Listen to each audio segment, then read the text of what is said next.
Hi, this is Caneel. Welcome to Aloud. We are recording this episode on Friday, April 3rd, which I needed to look up both the day of the week and the date in this very kind of decontextualized new time, which is magnificent in many ways. I'm so blessed to have here with me on Zoom, looking at me and looking at her, the beautiful Gail Larsen, who is the author of Transformational Speaking, has a storied career. Gail Larsen's work has been described by Fast Company as transforming your relationship to your voice via the deepest stirrings of your soul. She takes what is often considered our greatest fear, public speaking, and helps us understand that fear is truly excitement without the breath. She delights in each person finding their own way to speak from the truth of who they are and what, that's my daughter coughing in the background, just sneezing. She's got allergies. She's not sick. She delights in each person finding their own way to speak from the truth of who they are and what they love, to open hearts, inspire change, and move people to act. She's the founder of Real Speaking, which you can find at www.realspeaking.com. And she's also the award-winning author of a book called Transformational Speaking, If You Want to Change the World, Tell a Better Story. It's a great book. It's full of deep wisdom as well as practical smarts, and I highly recommend it if you're a speaker of any kind. Gail is a Small Business Association award-winning entrepreneur. Her original approach to communication draws from her own journey as a previously reluctant speaker, her respect for indigenous wisdom, and her 3+ decades in the world of public speaking. She's a former EVP of the Worldwide National Speakers Association, and she's taught at Omega, Hollyhockk, and Esalen.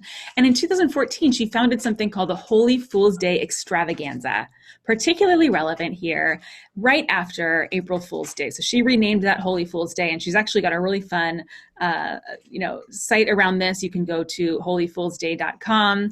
You can also find her again at realspeaking.com, and all of the show notes from today are going to be providing these links and more. So if you want to learn more about transformational speaking, please go to caneel.com/podcast.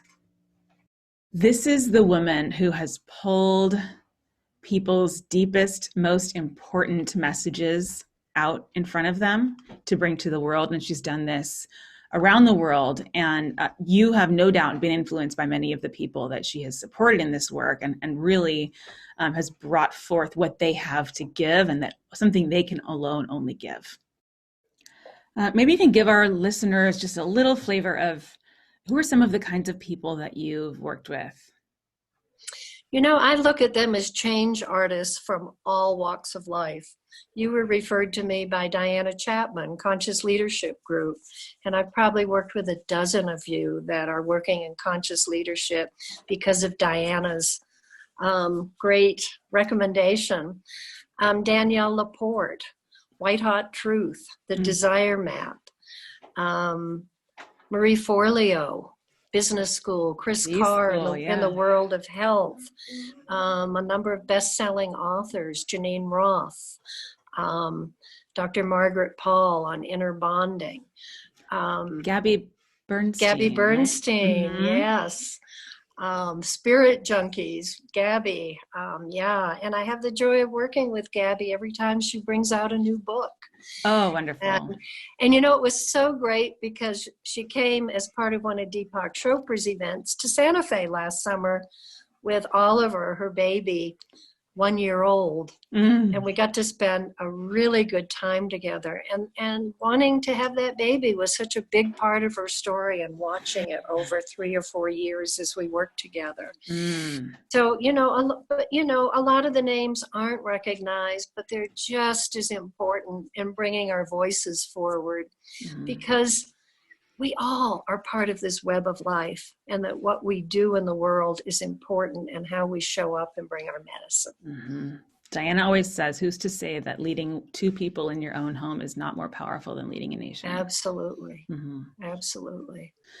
We're going to get into a conversation. I just want to give a little preface that the way that I know Gail is one of my coaches, a person that you've met before on the show. She's been on one episode I think we've released, and we have one more in the works, is Diana Chapman, who's the author of the 15 Commitments of Conscious Leadership, co-author. And she told me, you must work with Gail. She just said, you must work with Gail. I just have this feeling you must work with Gail. So Diana also worked with her. Shortly thereafter, I just went on her website, signed up for the first workshop that I could get into, and I flew down to San Miguel de Allende this past summer. The reason that this is so important to me to share with you in particular, to the listeners here of Aloud, is that the reason Aloud exists is largely because of that choice to show up and do that work with Gail. Wow. Yeah. And the name Aloud was, it's interesting because I went down there, Gail, and how many of us women were there? 6? 6. Mm-hmm.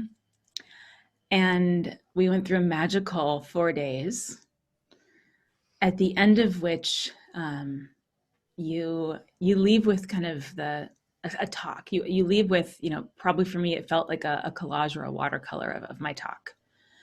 And it was still kind of marinating. It didn't feel final yet. And I just trusted the process that it would just come together on its own naturally without a whole lot of effort from me. And it did. And I remember when Elena and Heather and I were on the phone together, and we had this name for this show called Whole Leaders or something like that. And then suddenly into my head dropped the name Aloud. And I knew exactly what the whole entire thing was. And Gail, that was the synthesis of my talk. That's what came out. So thank you. Thank you for being here. Let's get, of course, the gardeners are here now. What does that mean? What is going on? We're gardening right now. This is the first time they've been here in weeks. They're going to be like, what did you do to your yard? Because we've been now everyone knows. Now everyone knows your background is real. Oh yeah. There you go. Okay, so maybe you can tell us a bit about the larger context of your work, and let us know, what is original medicine? How does that all fit in? Yeah, well, the larger context is I've been in the world of speaking since my early 30s. And I've seen it from so many angles, being asked to be a speaker when I won an award, heading the National Speakers Association, marketing speakers, and then part of my own personal growth and development, recognizing that speaking isn't about the words. It's about who we are, the story we bring. If we're really going to touch people, it comes from a much deeper place than making up content. And so the reason we have a 4-day immersion is to really get to the heart of who you are and what you have to say, even more so than what people want. Because I think people want the real us. And then it changes everything, as you discovered. When we get there, something new can be born. So original medicine is a concept I learned from my teacher, the cultural anthropologist Angela Sarian, who entered other realms about 6 years ago. And it's an indigenous teaching that says we all come to the earth with gifts and talents nowhere else duplicated. And then secondly, that if we don't express them, they're lost to the world for all time. And I was so taken by that and heard it from Angela so often that when I started doing this work about 20 years ago, everything else had to fall apart for me to get to my real work. I thought, let's create a process and a journey within the context of transformational speaking for us to really name and claim our medicine. Because concepts are great, but until we make them real within ourselves, they don't really sustain us in times of need and needing to know who we really are when life is asking us to show up in our power. Oh, wow. Yes. And so naming, we talked about naming 1 or 2 episodes ago with Christine Owenell. Why is naming what is naming? What is what does that even mean? And why is it so important?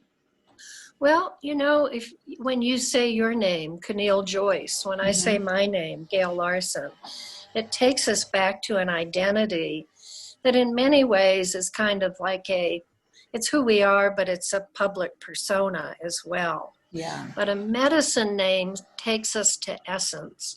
It's very different than purpose, although I think I would argue that when we know our medicine, our purpose is to express it. And then it can find lots of ways of doing that. But if we're not here first, it never is really in full alignment. Yes. And, I think that what I've seen over time, Caneel, is if we're not expressing our medicine, we're sick. It's not just medicine for others, it's medicine for ourselves, a reminder of who we really are. And if we can't be in places in our lives where we're showing up with that, we're really out of kilter. Oh, truth. If we don't own our medicine, we are ill. Yeah. Yeah, that is so true for me. That's been so true. Because we're trying to figure out what other people want from us, rather than really resting in that place of, oh my gosh, this is who I am. And if I'm willing to show that fully, how might my life reconfigure so that I can live that as a way of life, as opposed to hiding it to see if it's okay? Yes, because we don't know. We actually don't know, and we're not in charge of how we are of service, but we have our essence. This reminds me of a story I shared here, I think on this past week's episode with Christine. My son is 8 years old. He's actually in the room, Soren. He's a dropper of many spiritual genius messages. And he was explaining the other day what a zombie is. He was telling me and his sister, and he said, I guess we were debating ghosts versus zombies and what's the same and what's different. And he said, well, a ghost is a soul without a body, and a zombie is a body without a soul. Ooh. And I said, but the thing is I'm like, Soren, they're both, to help out my daughter who's 4, they're both dead, right? And he said, no, he said, the ghost is a soul, and we each have a soul, and that's the only part of us that's alive. The only part. And a zombie only has a purpose, but doesn't have a soul. Whoa. That's a lot of wisdom. Yes. Yeah, because it's like, we see people walking through life, having no life, in a zombie trance. And how are we able to connect, touch each other, really support each other and ourselves without that deep connection with soul? Yeah. When you said touch, how do we touch others, in this time of the coronavirus, and we're all inside, and I think about those who haven't had a hug in a while, and just what a fundamental human need that is. The thing about zombies, to go back to this, is that, zombies walk around, and somehow, I don't know how it works, but they supposedly infect each other with this zombiedom, right? A zombie does something, and then it turns others into zombies somehow. This is how zombie swarms get started in Minecraft. I don't know zombie culture, but I don't know too much about it. Thank you for enlightening me. These are the few things I do understand, I think. My son is listening to me right now because he's doing homeschool in my room here, so he might correct me later on. But touching each other, this concept of we impact each other through our willingness to embody our essence, our soul. That's, I think, the foundation of a lot of your work as I experience it, is that I will be able to transform others once I have allowed myself to kind of own and claim my original medicine. Is that right? Yeah, I loved when Fast Company reviewed my book, and they said, transform your relationship with your voice via the deepest stirrings of your soul.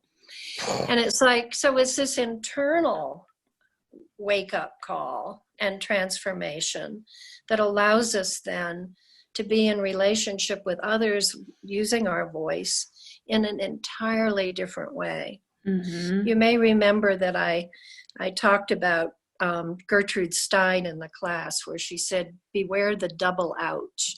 Mm-hmm. The first ouch is when we try to be someone else and we're not ourselves, so that they'll like us and accept us or buy something. Mm-hmm. And then the second ouch is when they find out the truth. We can't sustain that mask, and they dump us anyway. So she said, go for the one ouch. It's far less painful. Beautiful. And so this is about really getting it, going for the one ouch. But I love what you're saying about it allowed you to create allowing, because you went into that place that said, this is who I am, this is how I want to express. And then something new can emerge from that that's far more fulfilling. Oh, yeah. Far more fulfilling. And the ease and energy of it is profound. The amount of energy that I have been able to access by just kind of owning that personally is incredible. Do you hear that from other students as well? Yeah, I mean, it's why I put so much emphasis on medicine, and in transformational speaking. Ultimately, by day 4, we get to the message that we really care about in the world. Mm-hmm. And what I see is when we know that medicine and that message, then it's going to simplify everything and really amplify what we're here to do, Mm-hmm. because we know what to say yes to and what to say no to. Mm-hmm. And it is about energy. We talk about these times and what we're here to do. And I've been so influenced by the work of David Hawkins in Power versus Force, Mm-hmm. the vibration of joy. And so that alignment moves us into joy, where if we can hold that vibration, we can influence 90,000 people at a negative emotion. That's pretty incredible right now, without ever seeing them, without ever talking to them. It's an exponential scale of how we bring our energy up and how it influences others. So in choices about our work and choices about most everything in life, if we can use that 540 vibe, it's 540 on the scale of 1 to 1,000, as our way of checking in about what we're going to do, it can support us and support others without touching them. And that's kind of important right now. That's so important right now. Let's back up. This was one of the big mind blowers for me, was learning about his work through you. And this idea that there really is, because this is the thing that, you hear about, and that there's vibration, and it kind of like, it harkens to me back to like the late 60s, early 70s, and an era where I wasn't yet born. And I'm like, is this thing real? Is this vibration thing real? Or is that kind of just a slangy phrase? But his book, can you tell us a bit about kind of like more the science of this and how it actually works? I don't think I really can, other than he did it through applied kinesiology, which we know is muscle testing.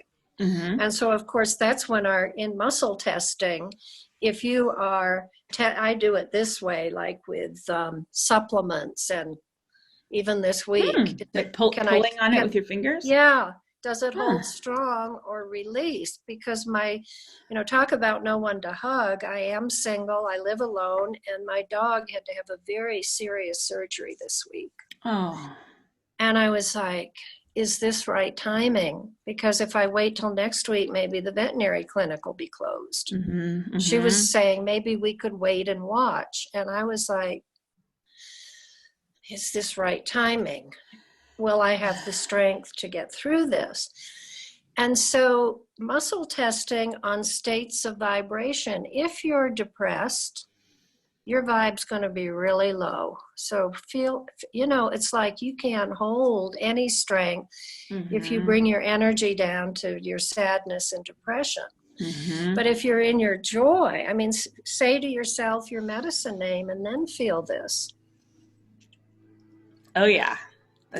Yeah. That's so very that's strong. how he did it. And he looked at, you know, anything under, I think, 208 is a negative emotion. 1,000 is going to be the ascended masters. 500 is unchanging love.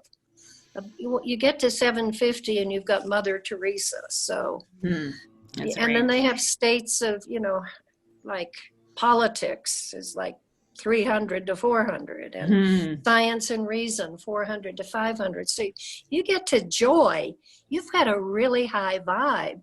And one of the most exciting things I've been doing in the last few years, and I've been wanting to talk to you about this, is creating among graduates of Transformational Speaking a retreat, a reunion called the 540 Vibe Tribe. Yeah. And 15 of us met last year. And honestly, Caneel, we had the shared experience of transformational speaking. And then I get to invite my favorite people. And we had 4 days of, without speakers really, setting context for us to share our wisdom, to do grief work, to be in circle, to be in ceremony, to listen to the land. And this community now is part of what's sustaining us, with the real question being, when we hold the vibration of joy, what can change without us even having to put any other energy toward it? Yeah. And so this is the experiment that we're working with together, and it's so enlivening. And the first thing when all this hit was, we need to call the Vibe Tribe. We need a call. Yeah. And then one of our Vibe Tribers, Jeff Benton, every morning at 9 a.m. Pacific time, is doing a heart math call to have us tune into that vibration and connect. So there's just a lot going on that really supports how we maintain in a time that John O'Donohue called the in-between time. I don't know the whole poem, but what he talked about was, you know, to hold your confidence, because this is about loosening our roots in false soil. And it's such an opportunity. Oh my God, Gail. Yeah, it's like, here we are, the gardener in the background, but what is no longer serving in this time of being brought home is to see what no longer serves. And you know, the subtitle of Transformational Speaking is, if you want to change the world, tell a better story. I mean, this is a huge awakening. And many of us in conscious work are saying, when are we going to wake up? Well, you know what? We thought we had awakened and that we didn't have to go through this, but here we are all in this together. And it is a great awakening and an opportunity for us to look at what we've been doing mindlessly that does not serve the collective, that does not serve all life, and to find within ourselves, what's the new story I want to support, and how am I going to start living it right now? Yeah. Wow. You're blowing my mind for many reasons, many multi-leveled reasons here. Last week we talked about how, kids, dogs, toilets, they kind of mirror what's going on with you. Oh, darn. They're blowing. Look at that. Okay. So blowing.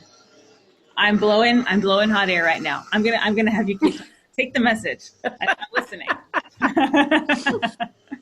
But I want to come back to this idea of roots. We'll come back to that. So I would love to hear, I want to transition into a blog post you wrote recently about this time, where you're talking about kind of this disruption, the breaking of bones. And, this is certainly what's happening right now on a metaphysical level. Share just a little bit with us about kind of your own story with being stopped and how it relates to now. Yeah. Yeah, I was reflecting when all this started 2 or 3 weeks ago on my experience with being absolutely stopped. And the first was when I was in California, getting ready to drive to San Francisco to begin my book tour for Transformational Speaking. And that morning I went to my friend's garage with my recycling from her guest house and fell and broke both my legs. Wow. And I was screaming for probably 20 minutes before she heard me. It was a very large property and way out in the woods in Nevada City. And, I'm on the way to the hospital and I'm calling the publicist at 10 Speed Press saying, I'm not going to be on View from the Bay this afternoon. And her first question was, can you show up for your interviews tomorrow? And I said, I don't know what's wrong, but I'll call you from the ER. Well, I was in bed for a week to have the swelling go down before they could trust me up to go home. Then it's when I get moving too fast, Caneel, when I launched my online academy 6 years ago, the person I was counting on to help me disappeared. I was coming from behind, meeting my commitments, and each time we went through a module, we were getting it up. And in the middle of it, I was spinning and I spun in my kitchen and I broke my hip and I was taken out of my life for 3 weeks. I didn't see my home again. Oh, wow. Yeah. And in shamanic practice, breaking a bone is about breaking a pattern. And, I see for myself when I make a commitment, it's like I'm going to do it no matter what. And the teaching I had to get from it was we can tell the truth to people. We can renegotiate. We can make a new decision and still have a strong relationship line with people. And what turned out with the online academy is a week was not enough for each module. I had about 50 people in this launch. And when I got back 3 weeks later and we got online, they said, we needed the time to catch up. Mm-hmm. So we commit to things, and that's what we're seeing now. We've committed to stuff that feels like I can't violate that. Well, suddenly we're not in charge anymore. Mm-hmm. Nature has upended every one of our plans. And, we think we're in charge. This is when we find out actually how much we are allowed to do. Mm-hmm. At this time when so many things that felt like options before, or freedom and all the obligations, it's fallen away. But now we're discovering I'm allowed to record a podcast in an imperfect room with no studio and my son here doing homework with me. Like I'm allowed to not take a shower for many, many days in a row. There's so many things. Your family, you can count on your family to tell you when it's gone on. Yeah, when I cross a line, they'll let me know. Totally. Well, at the beginning of that newsletter, I used the poem by David Wagner called Lost, where he said, stand still. The trees in the forest know where you are. Wherever you are is called here, and you must treat it as a powerful stranger. Seek permission to know and be known. And, there's an opportunity in this that feels very difficult as we settle into it, but it's also a reason not to do all the daily things that have felt important and to go back to the parts that we've missed in the rush. Mm-hmm. And honestly, I think we're all feeling that we can stay just as busy without ever going out with all our opportunities online. I know it's really hard for extroverts. I had one of my clients, Susie DeVille, this morning wrote a newsletter saying, for her, she was looking at an extrovert, and the comparison being, it would be for her like having weeks of being in a room of 100 people having to do small talk without ever having any space. Oh boy. And it was like, oh, that's an image, because that would be much worse for me. Me too. Than time alone. You know, Wow. most of us would like a nice, healthy balance, but this is what we have now. And what a time to descend into what I remember when we stood on the journey well wheel about where we were in the story, and that when something ends, we just run across and we start over. Yeah.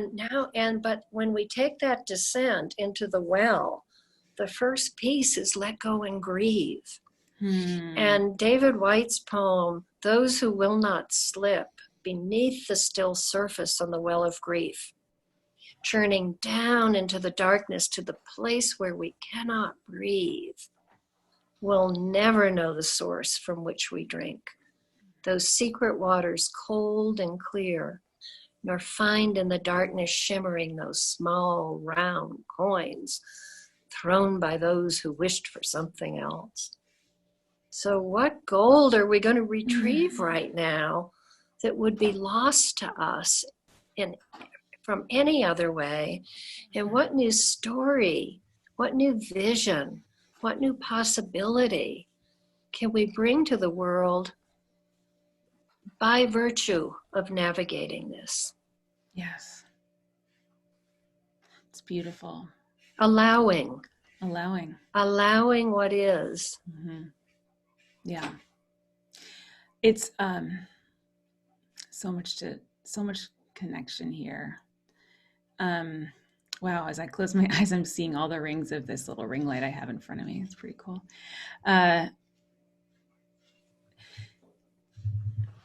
Okay, my mind is spinning a little bit, just like you in the kitchen. And one thing really struck me about your story, if we go back up to that one, is you said 20 minutes screaming alone when you broke your legs. It was a practice in asking for help. Yeah. But I remember another time where you spent 20 minutes screaming alone when we were in San Miguel de Allende and you were locked out of your place in the middle of the night. Oh my gosh, yeah. Remember? That was intense. It was intense. And you know, because I thought that was going to be my big time in San Miguel after going for 3 years, looking for a place there, wanting to live there half time, finding a place to have our class for the first time. And it was, you know, I don't know if you knew the whole unfolding of that story, but I rented a place for a month that I had almost rented a few years before, but it really didn't make sense because of the cost and 2 homes.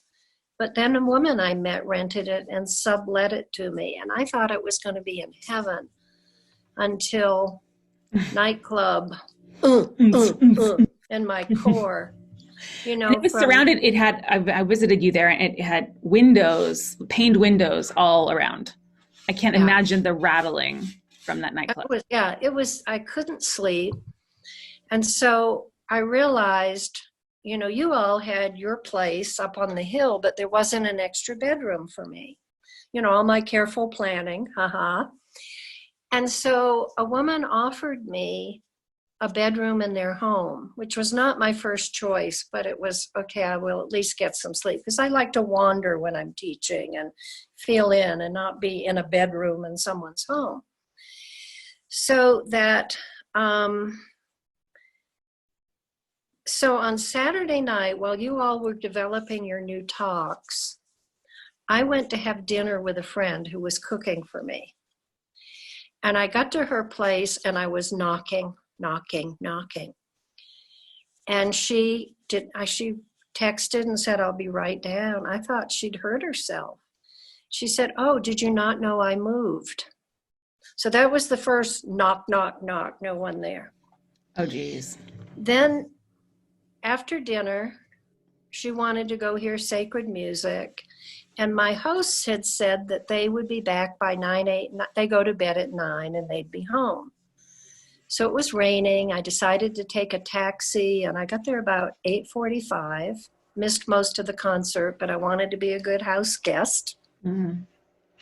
And got there, knocking, yelling. This couple and I was scared because it was a dark street in Mexico. So this couple came by and said, "Can we help? Can we take you home?" And I said, "Well, all my stuff is here. I need to leave at 7 in the morning. I'm teaching." About 9:15, they happily came home saying, "Oh, we went out to dinner." My cell phone was running out of. So as you saw, the next day I was really exhausted. Mm-hmm.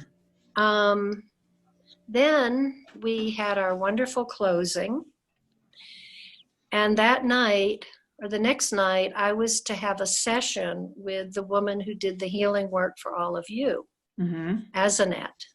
Yes. I got to her house.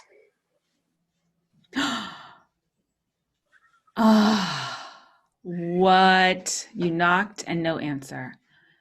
So I can't, it was like, I am done with San Miguel. I have my answer. I got my answer. Yeah. And I ended up doing a talk with a spiritual community here called Knocking from the Inside, Extreme Guidance for the Hard-Headed. Oh, love it. Because Rumi says, he said, I have lived on the lip of insanity, knocking on a door. It opens. I've been knocking from the inside. So it was like, boy, I'm hard-headed. I thought I was going to find my new home in San Miguel. And I never even looked for the month I was there because of that. And it's really funny because I was coming back from Mexico in January, and I got a text that an apartment I'd been looking at, wanting for 4 years, was now available.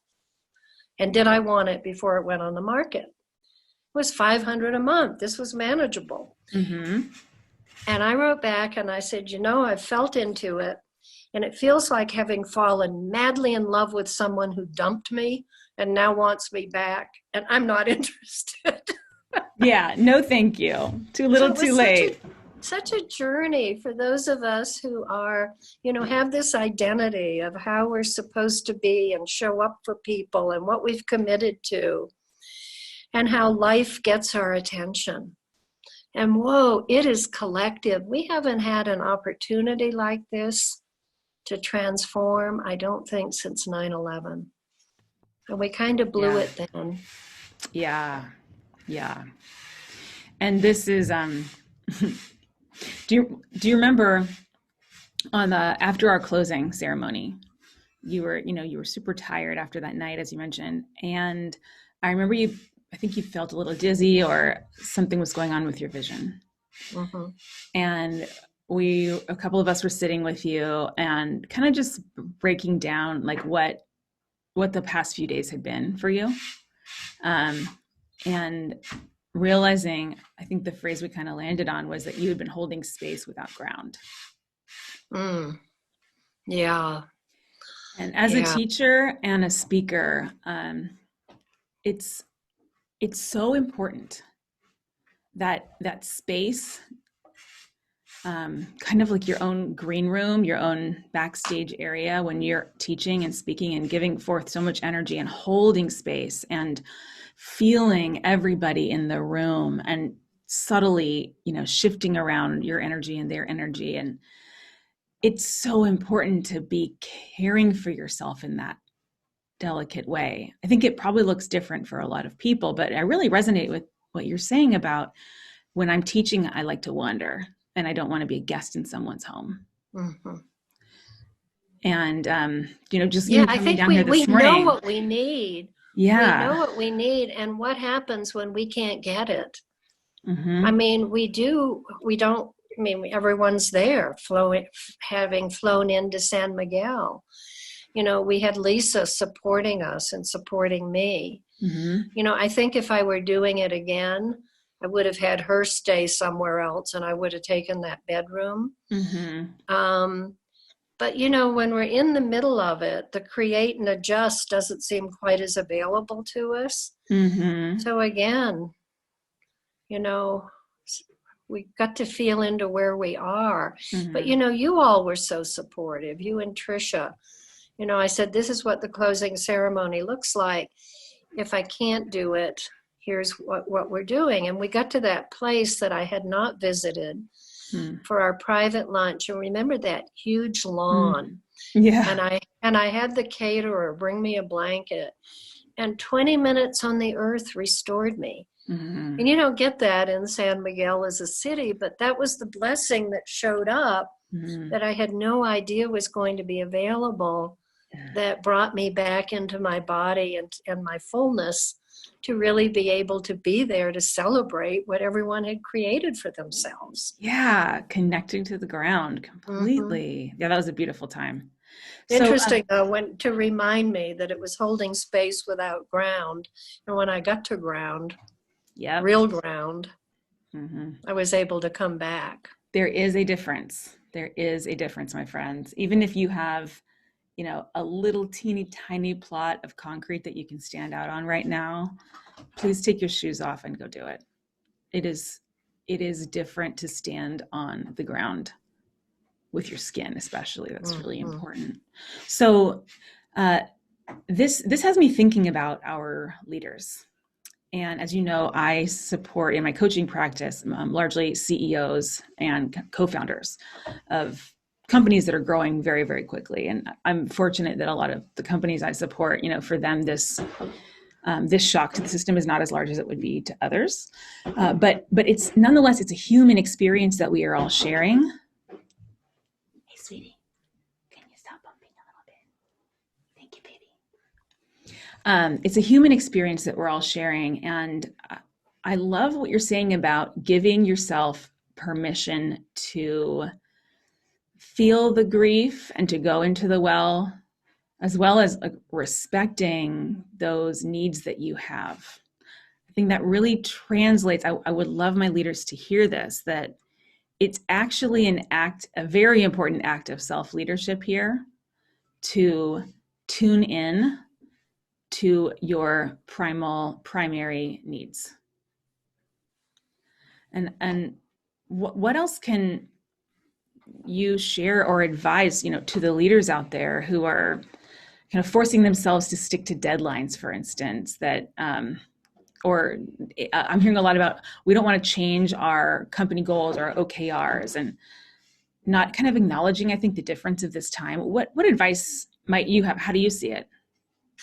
I see it as when we descend into that well of the non-negotiable life experience.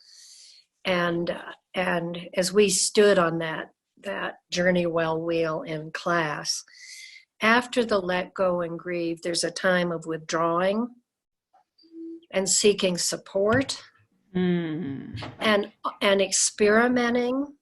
But the beauty of it is there's a new vision that comes from that, and it doesn't come any other way. We can't make it up from our mind, but if we allow ourselves that descent, as difficult as it is, and as non-negotiable as it is right now, without fighting it, we can find those small round coins thrown by those who wished for something else. I mean, my greatest hope for these times is that we'll look at all the things we've been doing that don't work, the things we've been tolerating that are not okay, if we're going to have a just and sustainable world. What are some of those things that you're seeing that we've been tolerating? For me, what I see is that, I just look at the giant Ponzi scheme of taking resources from the planet without any restoration and thinking this can go on forever, and not even connecting the dots with the fires and the floods and what we've seen in the Amazon and in Australia and in California. I see how much we tolerate lying as a way of of leadership. Come on, not being able to trust our leaders to tell the truth, and then the media having to do fact checking. I mean, this is insane stuff that my teacher Angelus always used to say that when we normalize the abnormal, we abnormalize the normal. This stuff is not normal. It's not sustainable. And if we can get enough distance from light, I don't think we want to go back to normal. I think we want to create from what we've been given here a new story for ourselves and for the collective and for planet Earth. Yeah. That to me is the opportunity in this. And we have no choice. A new story will unfold. And I think, but there's a co-creative element to this. And actually some kind of opportunity to acknowledge our power and our agency and maybe a responsibility to do the same. And so to apply our medicine to what we love. I mean, it's going to be different for all of us, Caneel. I mean, I look at it, if we ask ourselves 4 questions. And so the first one is, what brings me alive? What delights me and brings me alive? So it connects us with what we love. And then the second one is, what breaks my heart? Because that connects us to what we love too. Oh, yes. So is this this bridge of, and I know that, heartbreak is a spiritual practice, and it is a feeling of love, but is this heartbreak bridge, is this partly how I can reconcile the seeming paradox that I have an opportunity to be at that higher vibration, 540 plus, and to heal others in the world and myself through that, but at the same time feel grief? Yeah, I mean, it's interesting that Hawkins looks at grief as a negative emotion, but look what it leads to. It opens our hearts. Yeah. So that brings us up again. And so the third question is, what does healing look like? When I feel my broken heart about this, what does healing look like? That's our new story. And then the fourth question is, what's one action I will take consistently with love to bring that story into the world? What's one action I will take consistently with love to bring that story into the world?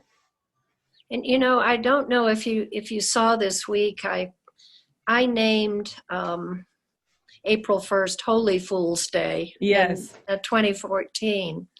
And every year I've done I've done a podcast. Diana was on it one year as a holy fool to really highlight the holy fools of our world and how they're following what they're here to do. And expressing their spark of madness in a way that brings our planet forward in a good way. And this year I've got a really exciting prize I'm going to be putting out a call for the story. So I invite you and your listeners to think about this, to see what's emerging, because right now that grand prize doesn't sound exciting, but it's joining me in New York City and having a private dinner with Amy Goodman of Democracy Now! And going to one of her tapings. Well, nobody wants to go to New York, or could right now. But, it's a time to we're in a time where that new story can germinate. And I'm going to call for people can go to holyfoolsday.com. I haven't put up the guidelines yet.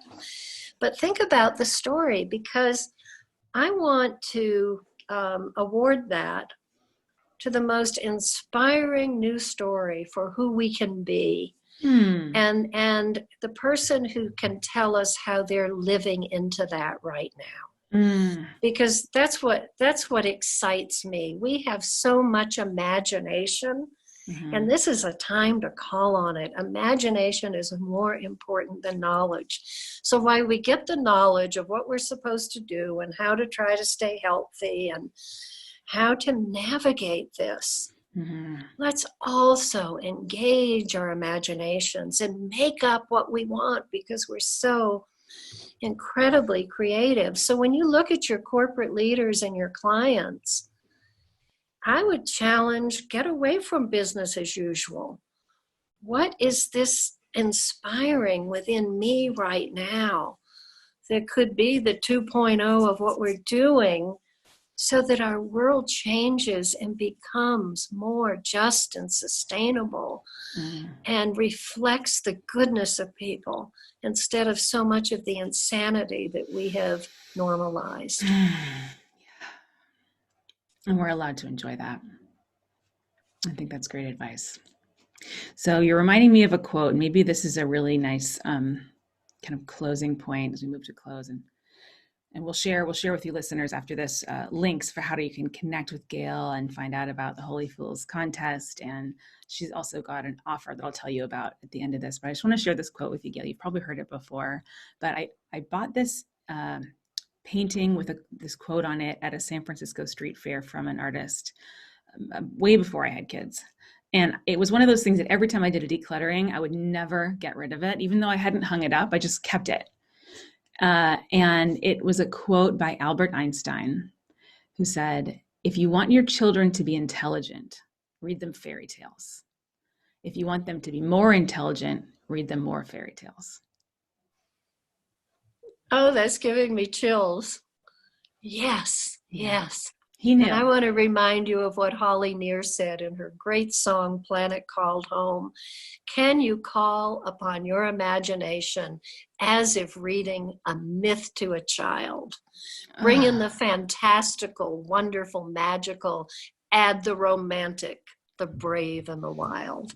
Woo! Let's tell ourselves and our kids and our world new stories right now. We are so ready. We are so ready. And we don't need to have the story planned. And letting go of that, I think, is step one. Yeah. And it's actually seeing how it unfolds and just enjoying that sexy dance of being part of it as it's unfolding, and listening to what's wanting to happen in you and around you. And all of it is so allowed. The breakdowns, the temper tantrums, the needing, the grief, the heartbreak, the fear, the beautiful children who are sitting over there getting Nancy. Hi, love bugs. My daughter just walked in. It's perfect. Perfect. Gail, you are such a blessing to this world. Oh, thank you. What a joy to be with you, Caneel. Oh man, you too. What a juicy time for a conversation. Juicy.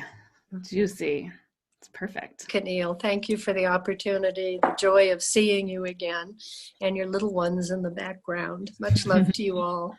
Listeners, thank you so much for showing up today, for showing up for yourself, for being here with us. And if this is your first time listening, I really encourage you to go back and listen to a few of the episodes that we've linked to in the show notes.